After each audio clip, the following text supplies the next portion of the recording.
Welcome everybody, Film Fan 108 here, and today I will be showing you my Blu-ray pickups for February of 2018.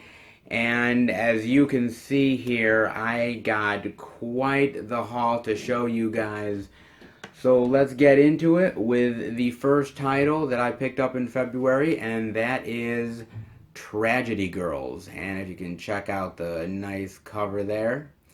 And Tragedy Girls is about these two high school seniors, and basically they are trying to solve these murders in their town, and they're trying to promote their Instagram and Twitter page, and all the while they're actually the ones that are doing the killings. And this is definitely a horror comedy. There's a lot of comedic elements to it, but there's a lot of like cool horror and gore elements in it. The gore is actually really cool in this movie. And a couple of the actresses you guys might know, Alexandra Shipp, who played Storm in X-Men Apocalypse, and Brianna Hildebrand, who played Negasonic Teenage Warhead in Deadpool. Both of them are in this movie. They are fantastic as the teenagers, and the chemistry between them is awesome. I love the killings in this movie. Definitely sort of old school stalker like kills, but it's got the comedy of like the social media aspect of it and the teenage aspect of it.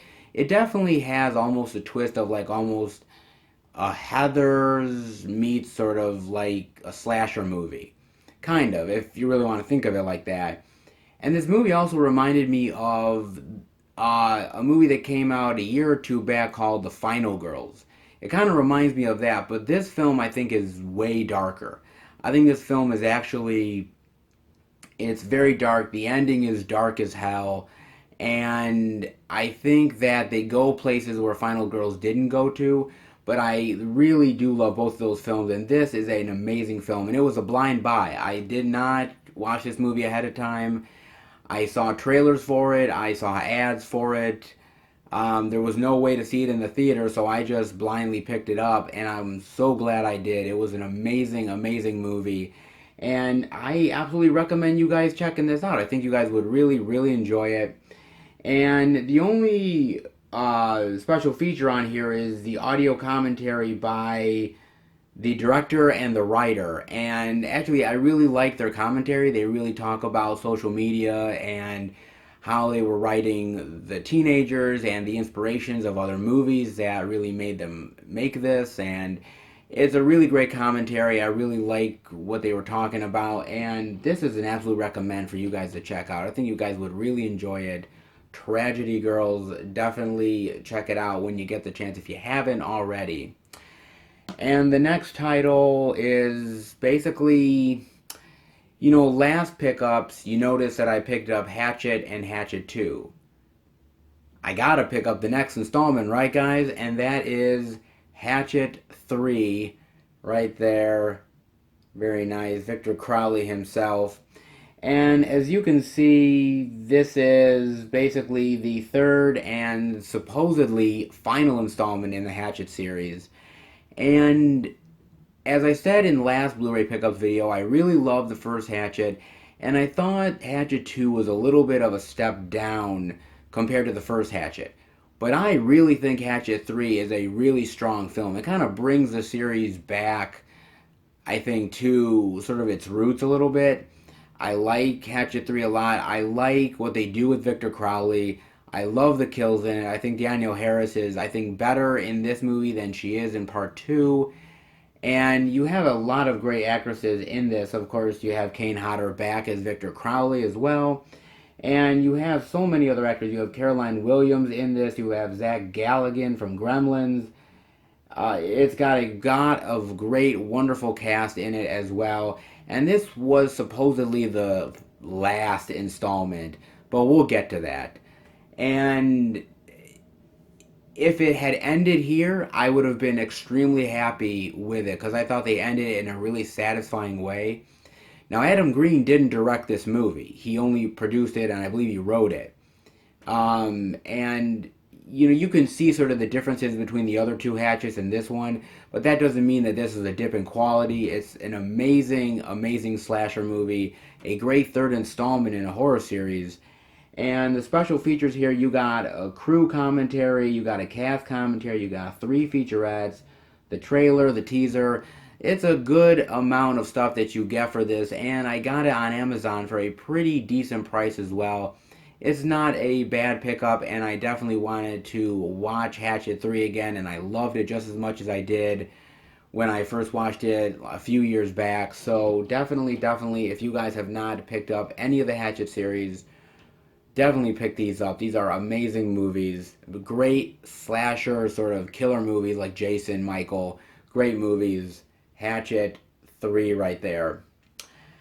And Hatchet 3 was supposed to be the end, right? That was supposed to be it. No more. And then we got a surprise. And that is Victor Crowley. You can see right there. Very nice cover. And basically, Victor Crowley is the 4th installment in the Hatchet series. Now, basically, in the special features, Adam Green goes into talking about the making of this movie, why he decided to make it, what really spurred him to want to make a 4th installment, the struggles, difficulties, and Victor Crowley is a really great 4th entry in a series. Basically, Victor Crowley is about the survivor from Hatchet 3 who has gotten fame for basically supposedly killing Victor Crowley, but a lot of people believe that he was actually the killer, but nobody could find any evidence of it.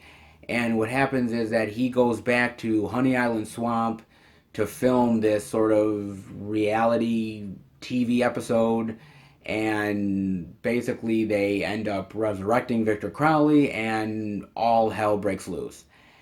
It's a great, fun horror film. It's got really cool comedy in it. It's a ball to watch. I actually watched it in the theater with a whole group of people, and I was laughing. My friends were laughing. We had a ball watching this movie, and Adam Green was actually in attendance at that screening, and I got to talk to Adam Green, and he is one of the nicest, genuine guys you could ever meet. He was incredibly nice. Answered any question you could ask him or think of. He was a very warm guy, and there's been talk of he might do a 5th installment. I would love it. And definitely stay through the credits of this film, because there's definitely something at the end credits which kind of hints at a possible part 5. I won't spoil it for you guys, but it's definitely a cool little egg for hopefully a future film. And Kane Hodder is still great in this. Felicia Rose is in this film as well. She does a great job in this. And it's just overall a really funny horror film. And the kills are great. Kane Hodder still kills it as Victor Crowley. And I absolutely recommend this movie. I think you guys would really love Victor Crowley. If you're into the rest of the Hatchet movies, definitely give it a chance. If you haven't seen any of the Hatchet movies, what the hell are you doing? Go and check them out, please. They're great, great horror slasher movies. And this one is no exception. Victor Crowley. And just so you know, again, this has a cast commentary, a technical commentary, the interview with Adam Green, as I said earlier, behind the scenes, and the trailer. Lots of stuff for a great price. You can pick this up right now. Definitely check it out when you get the chance. Victor Crowley.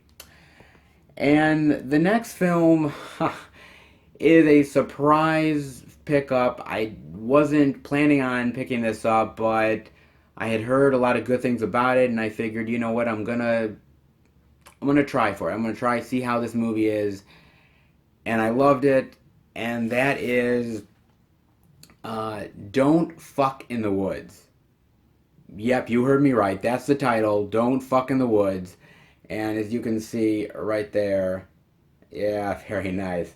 And basically, Don't Fuck in the Woods is an independent horror film. And it's about these group of young adults who are going on this camping trip in the woods, and they come across this sort of weird looking creature that decides to, up and stalk and kill them. And sort of the fun that comes from that, the goriness, the killings, the horror. It's such a fun horror movie. And I had kind of heard about this movie through Facebook and other social media stuff, and I I was a little bit hesitant because I'm like, a name like Don't Fuck in the Woods, really? How good is this really gonna be? And surprisingly, actually, it was really, really solid of a film. I really enjoyed this film a lot. And the acting's pretty decent. I liked the creature. The creature is very cheesy looking, but I like cheesy B movie type of creatures, so this didn't bother me whatsoever. It's a short horror film, it's not that long, but I really love the characters. I thought it was funny. I thought the gory parts were really cool. It's a really kind of nice little independent horror film, and again, it was a surprise to me. I decided I was going to blind buy this sucker and just pop it in to see if I liked it, and I was pleasantly surprised yet again. I've been lucky with these blind buys as of late, and this was a definitely a great surprise.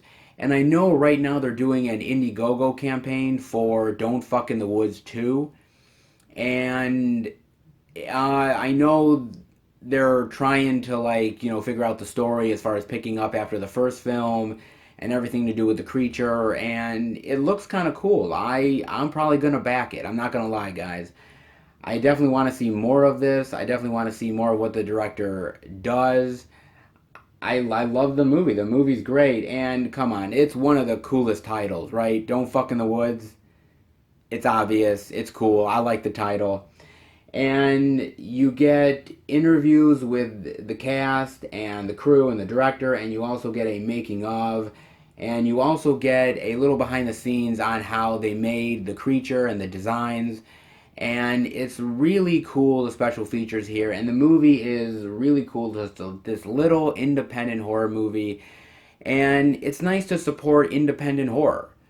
It's sometimes the little guys need a little bit of help, and I'm happy to really help out, especially if the movie's good. And Don't Fuck in the Woods is really, really good. Give it a chance if you guys have not. Definitely check it out. Don't Fuck in the Woods. I can't get enough of saying that title. I love it. And the next one I had to pick up, I got it for a phenomenal price on Amazon. I think a lot of people did.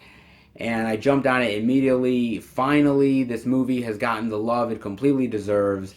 And that is Night of the Living Dead, the Criterion Collection. And this is a really great one. In fact, I'm going to pop this out for you guys right now. As you can see, the front side here and the back side here as well. And if you kind of open it up,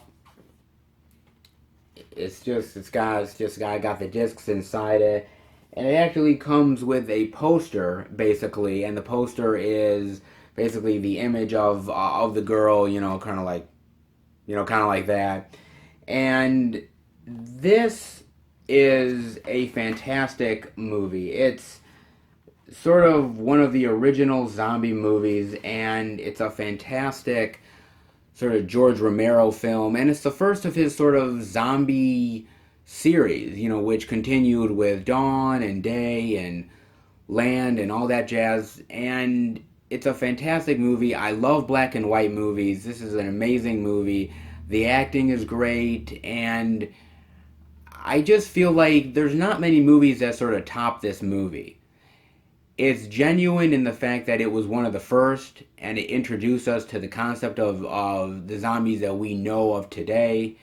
And it's not very gory because it was made in the 60s, but I still think it's a very strong film, and it has a lot of great messages about humanity in it as well. And it's one that literally plays practically every Halloween on some station, some channel. And I actually own the Millennium Edition of this movie on DVD, and I was hopefully one day waiting for a really great upgrade, and Criterion saved the day. I love that they picked this up. I love that they finally put this out and gave it the love that it deserves. And again, this cover is really fantastic. I love this cover so much. And the special features on this, you get a new 4K digital restoration, supervised at the time by George Romero, R.I.P. George. And you get a new restoration of the soundtrack. You get never before seen 16 millimeter daily reels. You get let's see here. You get 2 audio commentaries, archival interviews. You get new interviews as well from the cast and crew. Newsreels from 1967, trailers, radio spots, TV spots, a new essay by a movie critic. There is so much stuff to love about this release, and I'm so happy that they really sort of took this and made it almost like the most essential the essential pickup to get for Night of the Living Dead. It is absolutely amazing. The picture is gorgeous. It's stunning. And I knew this was coming back in October because I talked to Russ Streiner at the horror convention I went to, and Russ Streiner was talking to me about how Criterion had picked this up and how they're just going to make this amazing release and they're going to clean the picture up. It's going to be amazing. And he was telling me this back in October. And so I knew this was coming and I couldn't wait until it finally arrived. And man, Criterion hit it out of the park. If you have not bought this release, definitely pick it up. I think it's still going for a great deal on Amazon. Or if you've never even seen the movie, this is a classic. And it definitely informs all of the zombie movies that came after it. This is worth the watch. This is worth the pickup. Night of the Living Dead, the Criterion Edition. Amazing release. And I've shown you a lot of horror, but it's not all about horror. You gotta have a few, cool little stuff in there other than horror. And I picked up Wonder. And Wonder is great. As you can see the slip there. Very cool. And I saw Wonder in the theater and I loved Wonder. Wonder is a movie about basically this kid named Augie, and he has a deformity in his face. It's more of like a genetic disorder basically that he has. And he's been homeschooled most of his life until he gets to around 5th grade.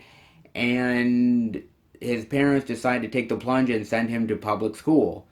And the difficulties and the struggles he has dealing with the kids and dealing with, putting himself out there in public, and the struggles that his family has trying to cope with all this stuff.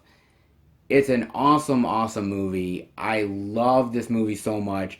I've never read the book, but I've heard the book is really good as well. And I think Julia Roberts is amazing in this. Owen Wilson is. Jacob Tremblay, who plays Augie. Everybody does a fantastic job acting in this movie. And this movie is directed by Steven Chbosky. And he ended up directing a movie that I really, really love. And I think is one of the great coming-of-age movies. And that is The Perks of Being a Wallflower. And with that movie and this movie, he is definitely on my radar as a filmmaker. I can't wait to see what he does next. This is such an awesome, awesome movie. It's a heartwarming movie. I think it teaches people a lesson about tolerance and about accepting different kinds of people.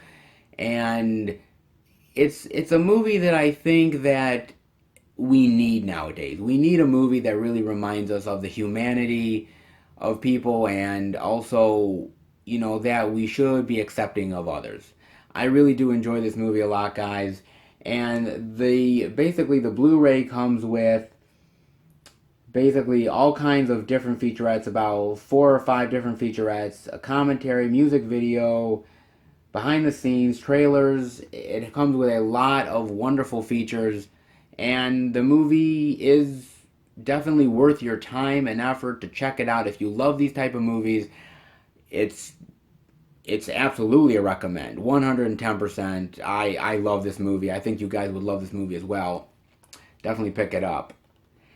And just like that, we're back into horror. I know this is going to be a lot of horror in this pickup, guys. And I picked up from Severin Films. I couldn't wait to pick this up. When I heard that they had this and they were going to release it, I knew I had to pick it up, and that is Eaten Alive. Oh yeah, and as you can see, they have the great slipcover here. I love that. And also, they have great as well here. Also, if you can see this as well, the other title, Doomed to Die. I love that also, very cool. And basically, I love me a good cannibal movie, guys. I love a good, solid cannibal movie. And Eaten Alive is a great cannibal movie.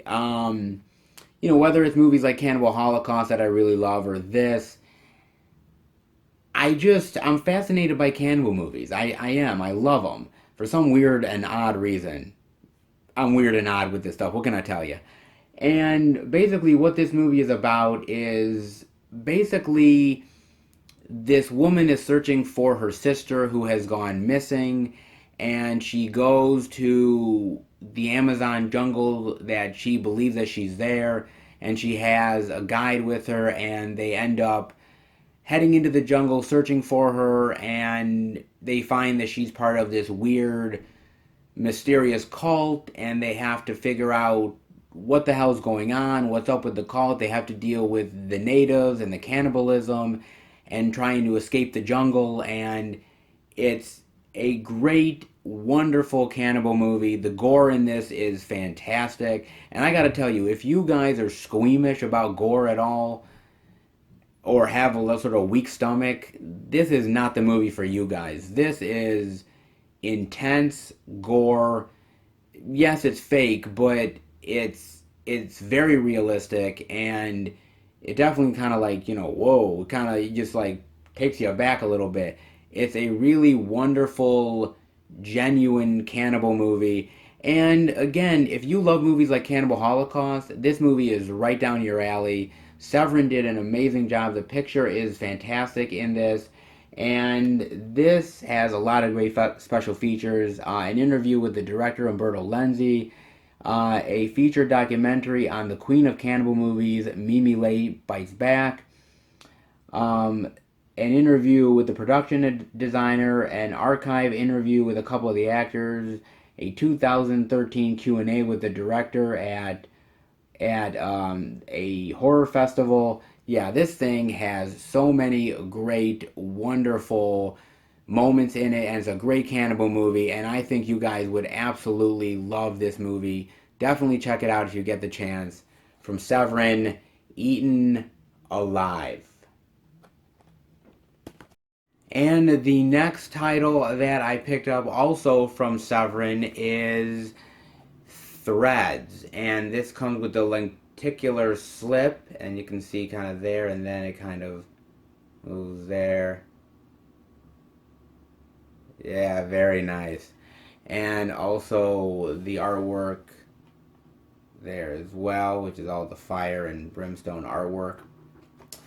And this movie is a movie that I had not checked out before, and this was a complete blind buy.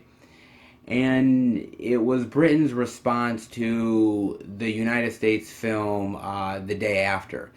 And basically, this is about a young couple who is about to have a child, and they're going to get married, and they want to start a life together. And in the midst of all this is basically the threat of nuclear war.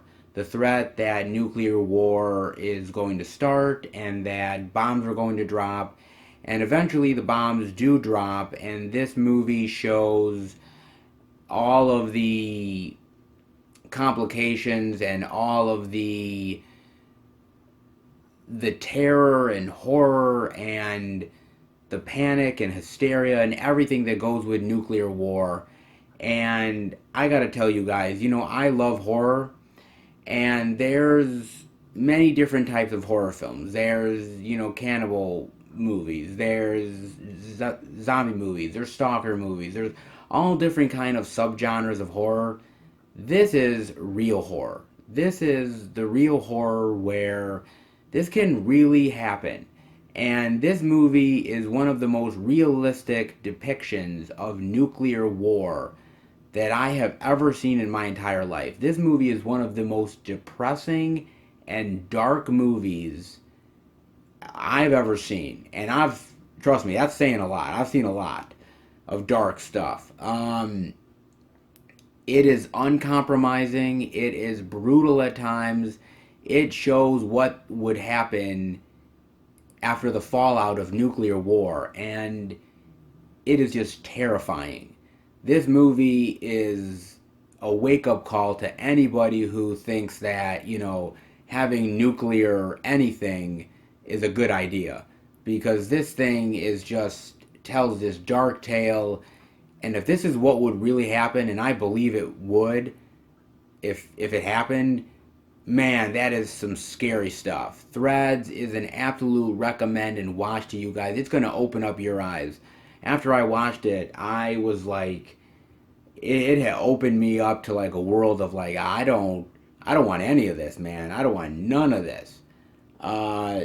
It's terrifying, as I said, it's brutal, it's realistic, and I tell you, I dare anybody to tell me what's a more realistic movie for nuclear war, because this is the one. It really is. And Severin did an amazing job with this movie, and I think they did a pretty good job with the picture quality. And this movie comes with basically an audio commentary with the director, an interview with one of the actresses shooting the film, talking to the director of photography. Also get an interview with the production designer, an interview with the film writer, the trailer. Severin really did a great job with this movie, and I'm really happy that they put this out there. It was, again, a blind buy, but man, did I really enjoy this movie. I don't know how many times I'm actually gonna like pop this out of the collection and actually watch it, because it's a pretty depressing movie, but it's one of those movies that just is a wake-up call, and it is one of the most brutally honest movies that of what would happen in a real life situation. Man, and the some of the gore and the death scenes and people dying, it's all realistic. It's all played for real. It's not played for laughs. It's a fantastic movie. Definitely check it out. If you haven't gotten the chance to, you won't regret it. Believe me, it's that good of a movie. Threads, again, with a wonderful slip. Yeah, I like that. All right, Threads, recommend. And the next movie is a movie that I supported through Indiegogo probably about almost over a year ago. And I finally got it in the mail. I was happy to finally watch it, and that was Bone Hill Road. And you can see the cover there. And a few of the actors and the director signed this. Also, Linnea Quigley signed this as well. She's in the movie also. And Bone Hill Road is about this mother and daughter who are trying to get away from the abusive husband. And they take this road at night and trying to get to their grandfathers, and basically they are attacked by wolves, by werewolves. And it's a really cool little independent horror film. And again, I like supporting smaller independent films. I feel like they need a lot of love sometimes. And the werewolf designs are really cool in it. The acting is pretty decent. I liked the story. I thought everything worked with this film really well. And honestly, there hasn't been a lot of great werewolf movies to come out as of late. I feel like the werewolf genre is kind of lacking a little bit right now. and it's kind of nice to see movies like Bone Hill Road, and I want to support these movies and give them a lot of love. And I don't know if you can find this movie on any streaming right now or anything. I know that right now it's only going through the Indiegogo campaign. I think eventually it'll be more out there in the market and people will watch it and catch it.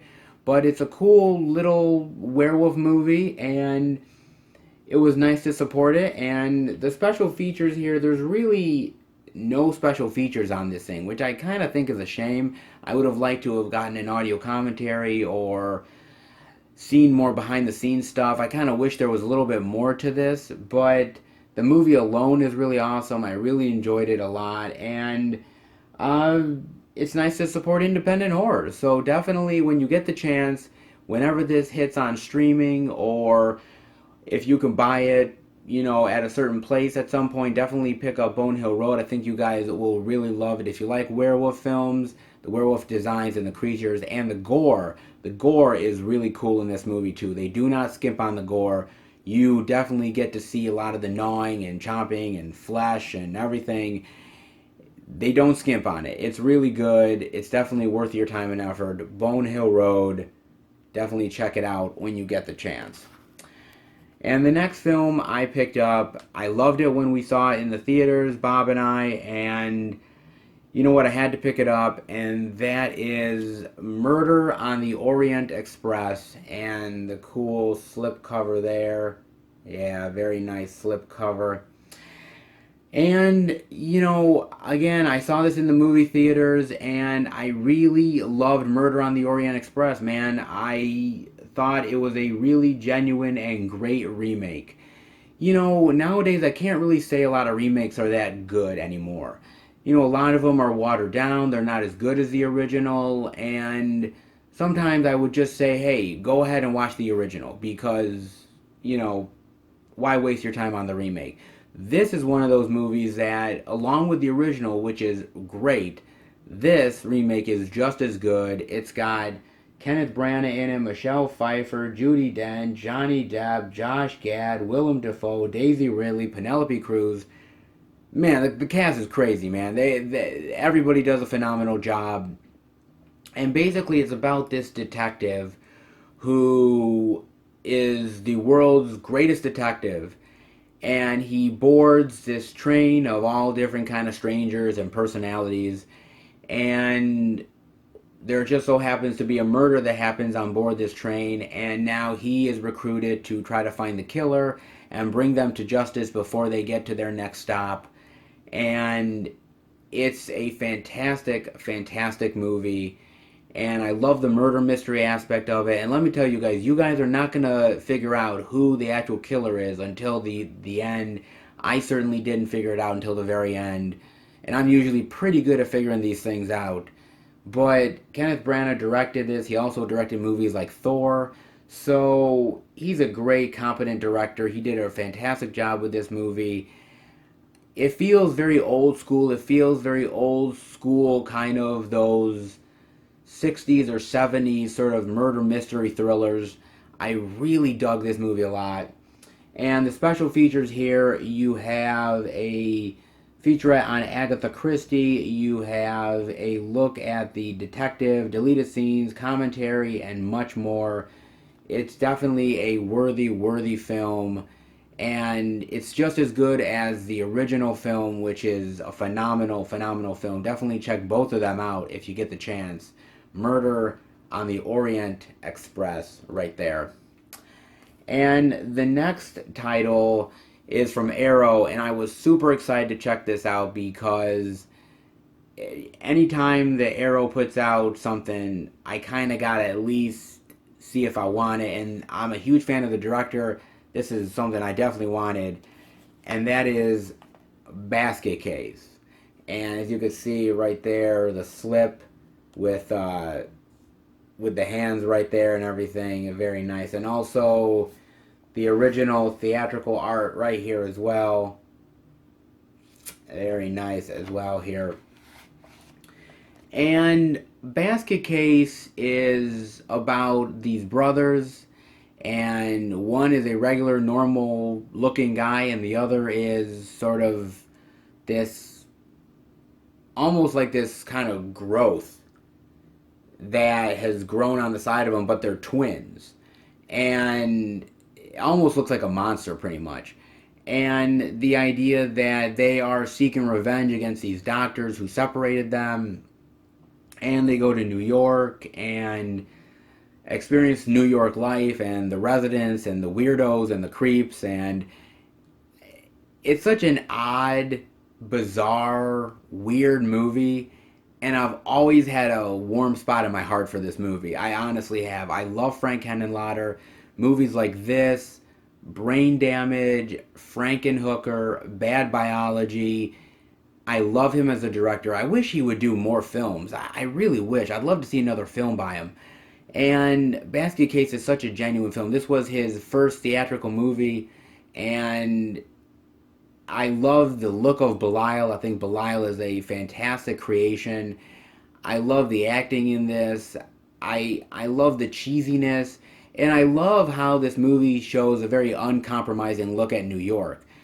They've talked about movies on 42nd Street back in the day in New York, and talking about how sleazy and sort of creepy and crime-ridden New York was. But a lot of those people who remember that actually still love that type of New York to this day.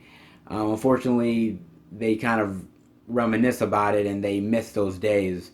I don't know how badly I miss those days, but they do. And it's just a wonderful piece of cinema. I love this horror movie. It's definitely a horror comedy, but I love the little blood and gore effects you get in here. And like I said, Belial's a fantastic, fantastic creature. I just sort of love the look of him. And I think this is an absolute great release. I have the other Blu-ray that came out from Something Weird Video, and I've always loved that release, but I felt like there wasn't enough like special features, there wasn't enough love put into that release. Well, forget that, because Arrow did an amazing job with this release. They have here, basically, they have a brand new 4K restoration from the original 16mm negative. They have brand new audio commentary. They have an archival audio commentary. They have a brand new short film by Frank Henenlotter. They have an interview with the main actor. They have an interview with Frank Henenlotter from 2017. They have all kinds of interviews with the cast and crew, old featurettes from the previous Blu-ray. Arrow knocked this one out of the park, and to me, Arrow is one of those premium labels that when they put something out like this, even if I have the other Blu-ray, I gotta pick this up. This is an amazing release, guys, and I think you guys would easily enjoy this. If you've never seen Basket Case, what are you doing? Get on it, watch it. It's weird, it's bizarre, but I love the hell out of this movie. And definitely, when you get the chance, pick up the Arrow edition. Even if you gotta wait until a sale, it's well worth your time, guaranteed. Basket Case. And last, but certainly not least, I saw this movie in the theaters, and I had to pick it up. It was only an issue of what edition was I going to pick up. And I picked up Disney Pixar's Coco. And this is the Steelbook edition of Coco. And as you can see, the Steelbook there, very nice with the guitar and everything and the flowers. And then on the back side here, you've got this wonderful art right here as well. And if you end up looking in this here, you got the discs right here as well. And then you got like the spirit animal right there and there also. Very cool. And basically, in a nutshell, this movie is about Miguel. And Miguel has a passion and a love for music, but his family basically does not permit music whatsoever. Basically, the family is like, we had an incident with, our great grandfather, and because he abandoned his family for music, we do not care for music whatsoever. But he has this love and this drive for music, and he decides that one of his favorite musicians of all time who have passed on, he tries to find his guitar to enter this contest, and it takes him into this weird afterlife where he tries to meet his idol, plus all of his family members who have passed on over the years. And it's a wonderful animated film, a wonderful kids movie. It's it's just it's just a great, wonderful film in general. It's really a heartwarming film, and I had not seen a animated movie in the theaters since I was a little kid. I'm not a huge animated movie fan, guys. I'm just not. It's not that those movies are terrible. It's just that I don't find many that personally appeal to me. So I was sketchy about going into this movie, but this was the movie that I thought, if there's any movie that I'm gonna want to see, if there's any movie that I'm gonna give a chance to, this was the one. And I fell in love with this movie. The animation is gorgeous in this. The colors are vibrant. The voice acting is amazing. Like I said, it has a very strong message about the love of music and the love of family. And it's definitely one that if you have kids, it's an instant recommend. If you love animated movies, it's an instant recommend. If you love sort of these sort of type of Disney movies that have this heartwarming sort of loving message, it's for you too. I love the hell out of this movie, and for me personally, guys, this is one that I definitely am going to recommend to as many people as possible. It's such a wonderful movie, and this movie might get me back into watching more animated films because, again, I love the classics like Lady and the Tramp, Little Mermaid, Beauty and the Beast, all those ones. This sort of reminds me of the love of animated movies that I had as a kid. And anytime that can remind me of that, this movie succeeds. So, yes, it's an absolute recommend. And the Steelbook is amazing. I love this Steelbook so much. And basically, this movie comes with audio commentary. It comes with featurettes on the making of the movie, the voice acting, the animation, the characters, everything. It's a wonderful, wonderful release. And if you can't pick this up, definitely pick it up in general. It's such an awesome movie. You won't regret it. Coco. And that'll do it for the Blu-ray pickups for February. Quite the haul that I got, guys. And I hope that you guys definitely picked up some cool physical media in February. Definitely let me know what you guys picked up. And I hope you enjoyed the video. If you did, definitely give it a thumbs up. And if you're new to the channel, welcome. Check out the other videos that I have. Check out the movie reviews. Check out the Blu-ray DVD out and about videos. Check out the other Blu-ray pickup videos. All of that jazz. And if you're a movie lover and a lover of physical media, definitely hit subscribe and become part of the Film Fan Nation, where I love talking movies and physical media with you guys. And I hope that you appreciate it just as much as I love giving my thoughts and opinions about such things as well. So definitely hit subscribe if you are a fan of all that stuff and a fan of the channel. And I am also on Twitter and Facebook, FilmFan108, so check me out there and keep up to date with everything going on with the FilmFan108 YouTube channel. And that'll do it. And yeah, can't wait for some cool releases in March. Some really wonderful things are coming in March. I already got some things pre-ordered. I can't wait. It's going to be a very good month for physical media in March. And I will see you guys back next time for another Blu-ray pickups video. Take care, guys.